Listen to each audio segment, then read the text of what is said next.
Good evening everyone, स्वागत है आपका विजन एग्री एकेडमी में।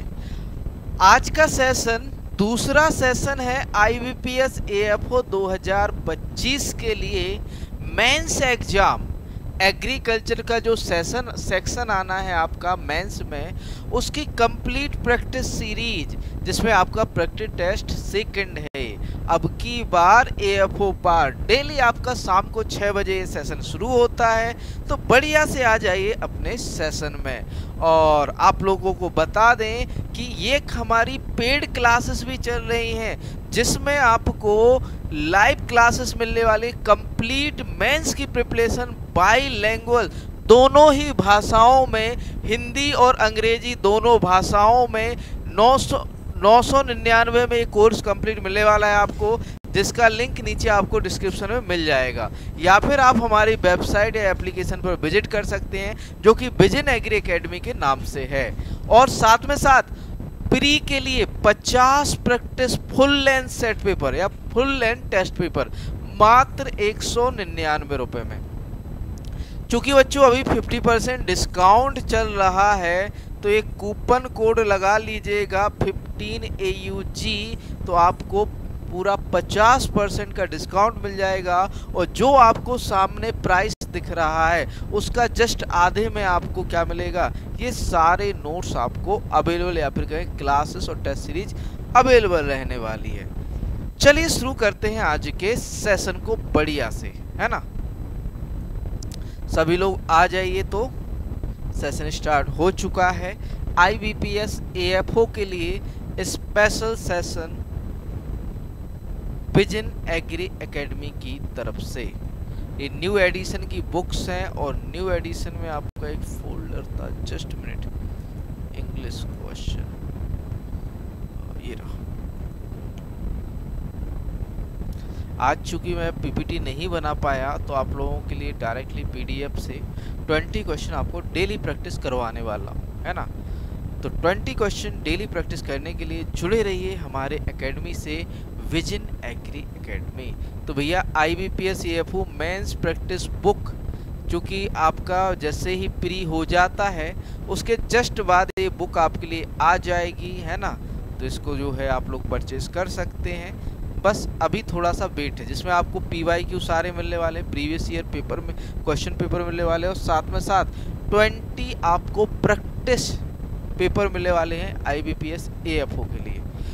तो भाई आज का पहला प्रश्न है आपका, the central institute for women in agriculture CIWA functioning under Indian Council of Agriculture Research is mandated to undertake research on gender issues in agriculture and allied field is located at। तो भैया ये कहाँ पर है? Delhi central institute for women in agriculture research, या फिर कहें महिलाओं पर रिसर्च के लिए आपका जो है, ये कह सकते हैं कि केंद्रीय कृषि में महिलाओं पर जो है रिसर्च, या फिर कहें कृषि में महिलाओं के लिए केंद्रीय संस्थान, जो कि कहाँ पर है ये आपसे पूछा गया है।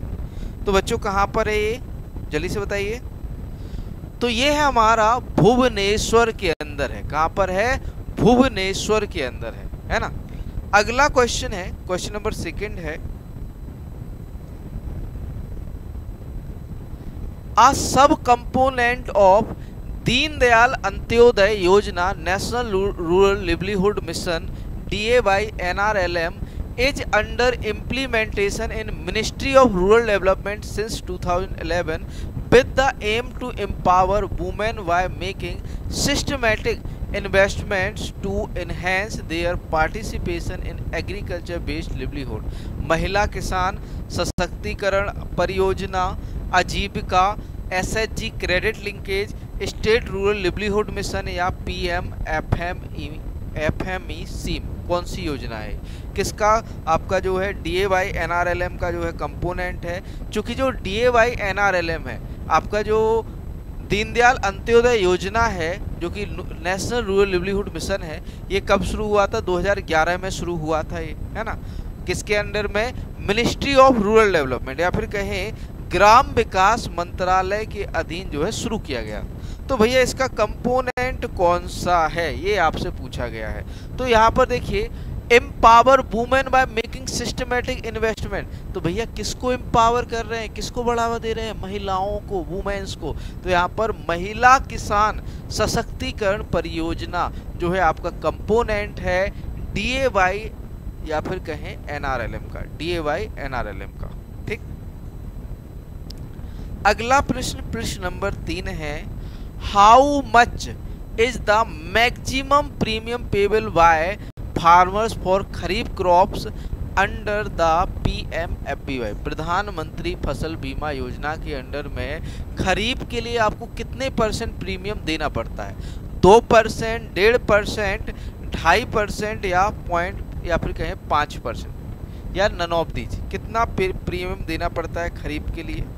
तो बच्चों आपके जो प्रीमियम की बात करें, प्रधानमंत्री फसल बीमा योजना जो कि आपकी 2016 में आई थी, इसमें आपको जो प्रीमियम देना पड़ता है खरीफ की बात करें तो खरीफ के लिए 2% है, रबी के लिए 1.5% है, रबी के लिए कितना है आपका 1.5%, 1.5% है, और कॉमर्शियल या हॉर्टिकल्चर क्रॉप है।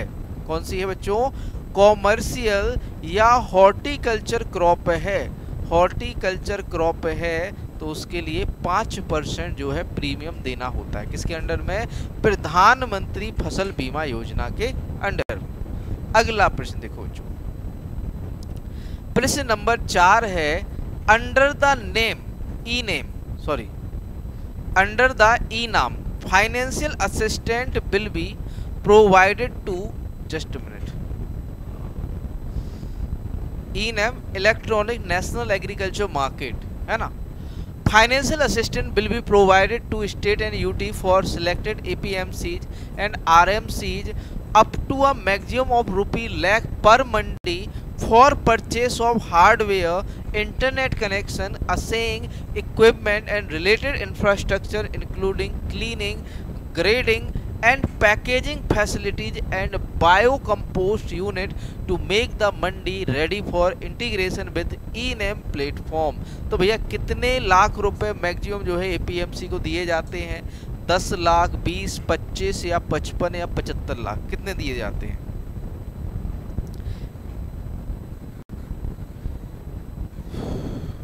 कितना दिया जाता है बच्चों फाइनेंशियल असिस्टेंस, या फिर कहें आपकी जो वित्तीय सहायता है किसके लिए? APMC के लिए, कि वह आपका एलिजिबल हो जाए, पात्र हो जाए ENAM के अंडर में आने के लिए।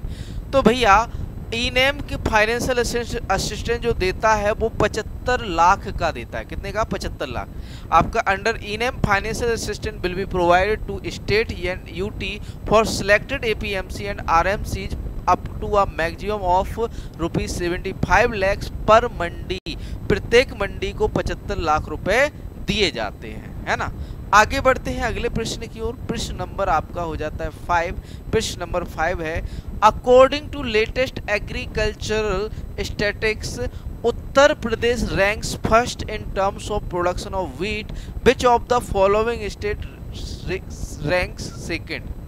आपका जो उत्तर प्रदेश है उसका जो है गेहूं उत्पादन में पहला स्थान है, तो बताइए कि दूसरा स्थान कौन से राज्य का है? क्योंकि बच्चों करंट अफेयर आपका देखो नॉर्मली आता है, इसी तरह से आपका करंट आने वाला है ना, तो ये भी आपके लिए जरूरी है, तो इसको भी आपको पढ़ना है ना। तो बात करें बच्चों कि दूसरा राज्य कौन सा है जो व्हीट या गेहूं के उत्पादन में दूसरा स्थान रखता है, तो भैया वो है मध्य प्रदेश। पहला स्थान आपका यूपी का है, उत्तर प्रदेश का है, और दूसरा स्थान जो है आपका मध्य प्रदेश या MP का है। अगला क्वेश्चन है, under BPKP financial assistance of rupees per hectare for 3 year is provided for cluster formation, capacity building and continuous hand holding by trained personnel, certification and residue analysis। तो भैया BPKP, तो भैया BPKP क्या है आपका? Just minute,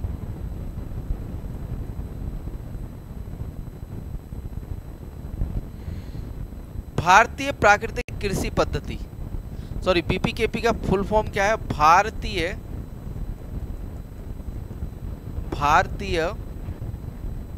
कृषि sorry प्राकृतिक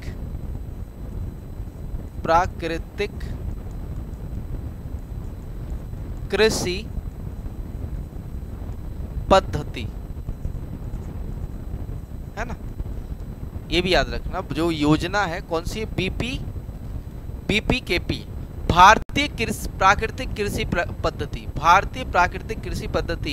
under BPKP financial assistant of rupees per hectare for 3 year is provided for cluster formation, या फिर कहें क्लस्टर को बनाने के लिए capacity building and continuous hand holding by trained personnel, certification and residue analysis. कितने रुपए दिए जाते हैं प्रति हेक्टेयर 3 साल के लिए, तो बताइए जल्दी से। 12,200, 31,000, 20,000 या फिर कहें 25,000 या 5,000, कितने रुपए का असिस्टेंट दिया जाता है। तो भैया भारतीय प्राकृतिक कृषि पद्धति के अकॉर्डिंग पद्धति में आपके 3 साल के लिए 12,200 प्रति हेक्टेयर का जो है असिस्टेंस या मदद दी जाती है। असिस्टेंस का मतलब क्या होता है, मदद दी जाती है ना। अगला question,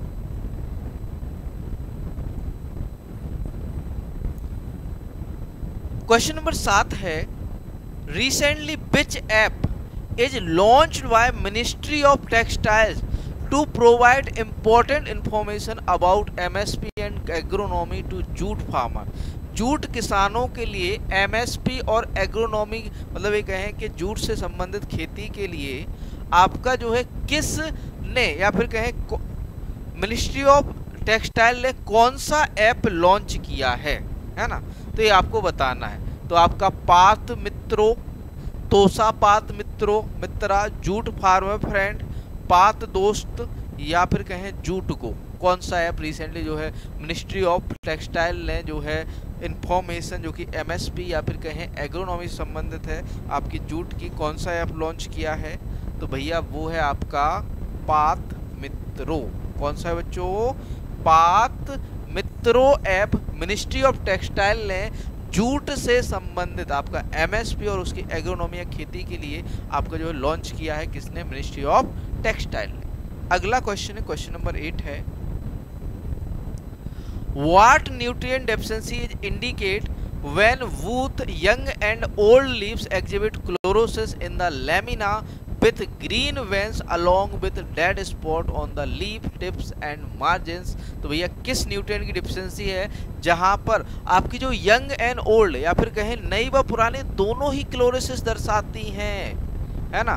and lamina with green veins, जो आपकी जो लेमिना होती है वो जो वेंस होती हैं या फिर कहें जो आपकी सिराएं होती हैं वो ग्रीन रहती हैं, हरी रहती हैं। अलोंग विद डेड स्पॉट, इस पे आपको जो है पत्तियों पर डेड स्पॉट या फिर कहें धब्बे भी देखने को मिलते हैं। तो भैया किस की कमी का ये लक्षण है, तो बताइए जल्दी से। टिप्स की बात करता है, मार्जिन की बात कर रहा है, आयरन डेफिशिएंसी है, पोटेशियम डेफिशिएंसी है, जिंक की कमी है, बोरॉन है, या कैल्शियम की कमी के लक्षण हैं। जल्दी से आंसर कर दो, ए बी सी या फिर डी। तो बच्चों राइट आंसर की बात करें यहाँ पर तो जिंक की कमी के लक्षण है। ये किसकी कमी के लक्षण है, जिंक की कमी के लक्षण। अगला क्वेश्चन, क्वेश्चन नंबर 9 है, the Beed that produce all or most of their vegetative growth beneath the water surface having true roots, stem and leaves are emerge weed, submerge weed, floating weed, marginal weed and aquatic weed। भैया कह रहा है कि उनकी जो ज़्यादा से ज़्यादा जो ग्रोथ होती है सरफेस या फिर कहें आपकी जो पानी है या वाटर सरफेस है वहाँ पर होती है। इसमें आपको स्टेम भी देखने को मिलती है, रूट्स भी या फिर जड़ें भी देखने को मिलती है और लीव्स भी बनाते हैं। तो भैया इस प्रकार के जो बीड होंगे या फिर कहें खरपतवार होंगे उन्हें क्या कहोगे, तो उन्हें हम सबमर्ज बीड कहेंगे। क्या कहेंगे बच्चों, submerge weed. They are called submerge weed, है ना, वीड। अगला क्वेश्चन बच्चों,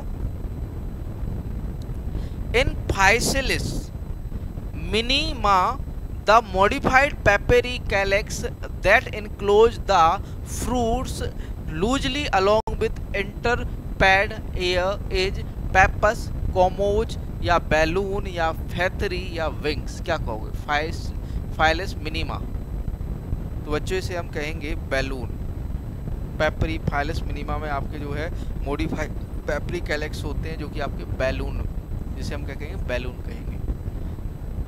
अगला क्वेश्चन है, Which one of the following oilseed crop is incorrectly matched with the its oil content? तो भैया यहाँ पर आपकी जो ऑयल सीड है उसका जो है ऑयल की मात्रा या ऑयल कंटेंट से कौन सा जो है इनकरेक्टली या फिर कहें गलत रूप से जो है मैच हो रहा है।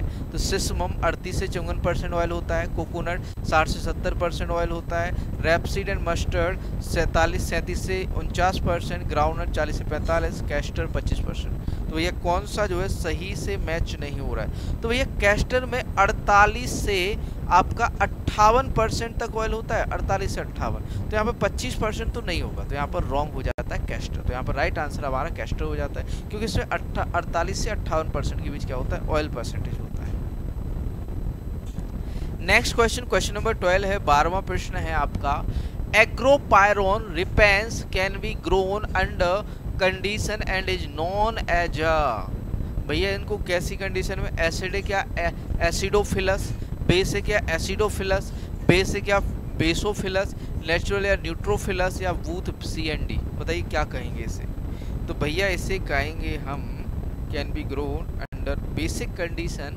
आपके जो एग्रोपायरोन रिपेंस है ये बेसिक कंडीशन में ग्रो होते हैं, can be grown under basic condition and is known as a basophils. क्या कहेंगे, बेसिक कंडीशन में ग्रो होते हैं और बेसोफिल्स इसे हम कहते हैं।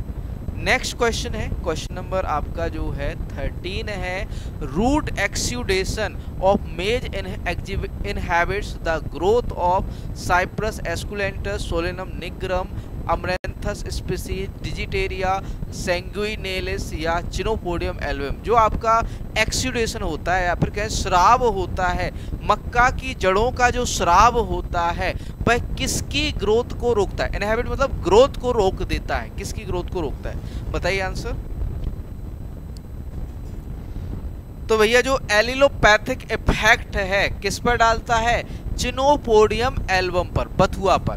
जो आपका रूट एक्सुडेशन है या फिर कहें जड़ों का जो स्राव होता है मक्का का, वो एलिलोपैथिक या फिर कहें आपका जो चिनोपोडियम एल्बम है इसकी जो ग्रोथ है उसको रोक देता है। कौन आपका एक्सुडेशन, किसका, मेज का। अगला क्वेश्चन, क्वेश्चन नंबर 14 है, rice is one of the important kharif season crop. The inflorescence of rice is known as spikelet, raceme, spadix या panicle arrow। यहाँ पर राइस जो है सबसे महत्वपूर्ण फसल है आपकी खरीफ सीजन की। भैया इसके जो इन्फ्लोरेंस या फ्लावर है इसे किस नाम से जाना जाता है? तो भैया उसे हम पैनिकल कहते हैं। क्या कहते हैं बच्चों? पैनिकल कहते हैं। ठीक, नेक्स्ट क्वेश्चन, अगला क्वेश्चन है, the total effect of a combination is greater or more prolonged than the sum of the effects of the two taken independently known as a which type of effect? Additive, synergetic, gestic या फिर कहें antagonistic या independent या फिर कहें enhancement. किस प्रकार का इफेक्ट है? The total effect of a combination is greater और more prolong than the sum of the effect of the two taken independent. या फिर कहें यहाँ पर कहने का मतलब ये है कि एक इंडिपेंडेंट के मुकाबले या फिर कहें कि भैया अकेला मैं हूँ और दो मेरे सामने आ जाए, दो लोग मेरे सामने आ जाए, है ना, तो ये कह रहा है कि जो इंडिपेंडेंट है, मान के चलो गन्ना उगा रहे हो, है ना, गन्ना की जो फसल का उत्पादन है वो आपका कम हो रहा है या फिर कम है किससे?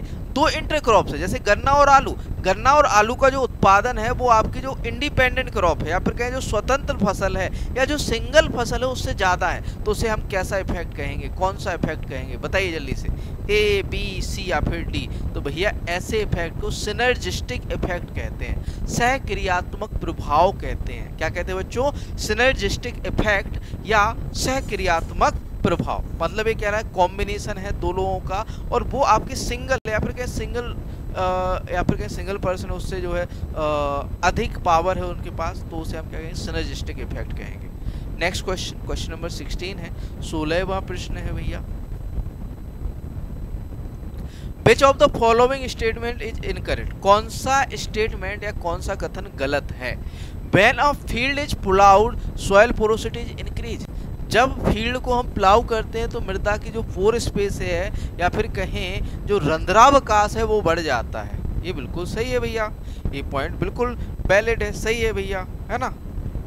क्या होता है, आपका जो प्लाउ करोगे तो प्लाउ करने से पोरोसिटी बढ़ती है या घटती है? बढ़ती है। क्या होता है बच्चों?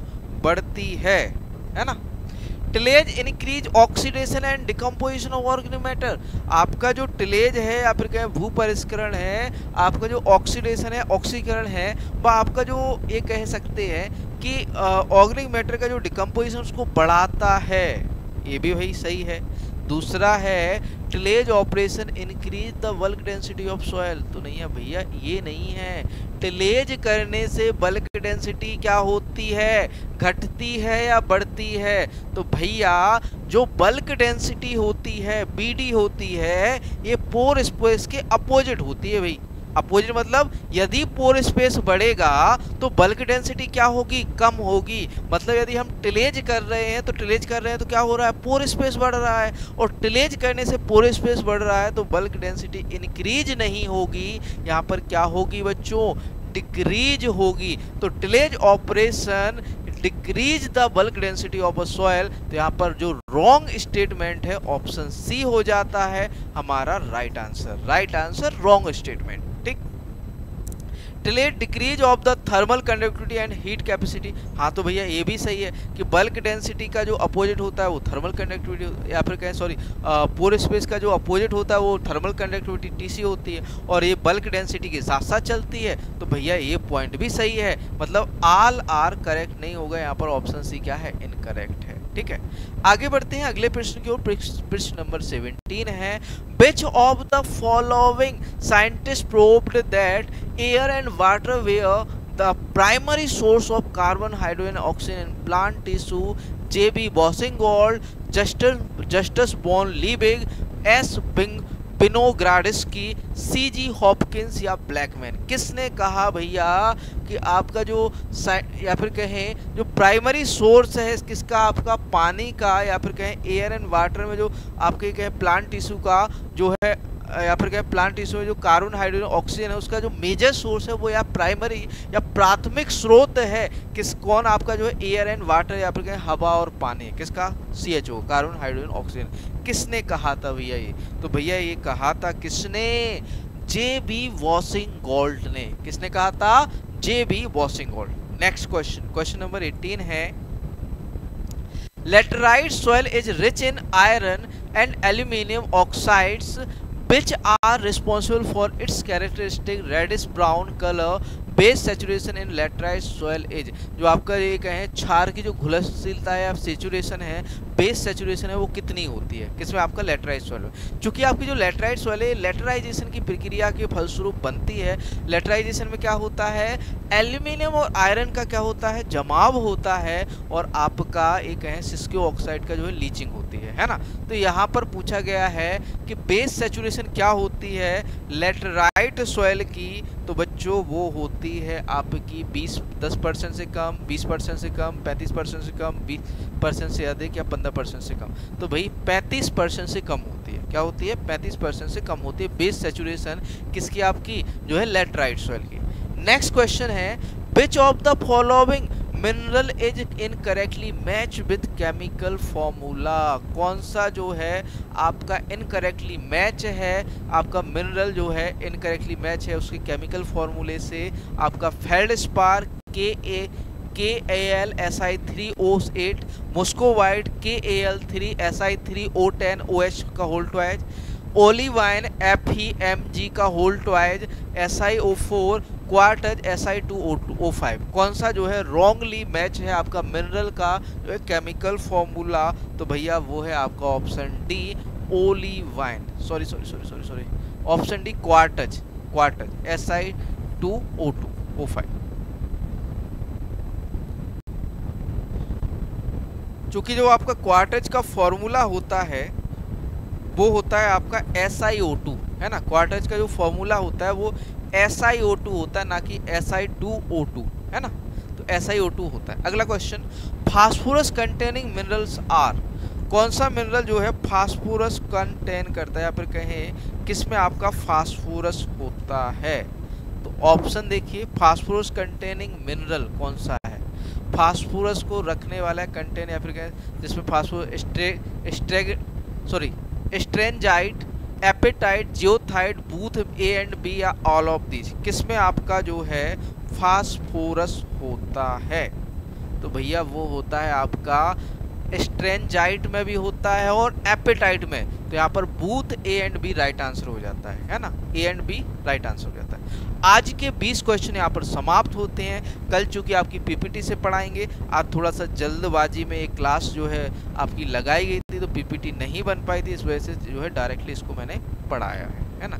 और बाकी जो है इसके सेट पेपर आपको हमारी वेबसाइट पर मिल जाएंगे, तो बढ़िया से लॉगिन कर लेना है हमारी वेबसाइट विजन एग्री एकेडमी पर, जिसका लिंक आपको नीचे डिस्क्रिप्शन में मिल जाएगा। अभी भैया 50% का डिस्काउंट चल रहा है, तो उसके भी आप जो है लाभ उठा सकते हो कि भैया जो आपके कोर्सेस हैं, कौन से कोर्सेस भाई, देखो भाई ये है आपके कोर्सेस जिसमें आपका 50% का डिस्काउंट है और कूपन कोड है 15AUG। जो आपका 999 वाला कोर्स है ये 499 मिलने वाला है, और 199 वाली टेस्ट सीरीज आपको मात्र 999 रुपये में मिलने वाली है। तो मिलते हैं नेक्स्ट सेशन में आपको कल। धन्यवाद दोस्तों।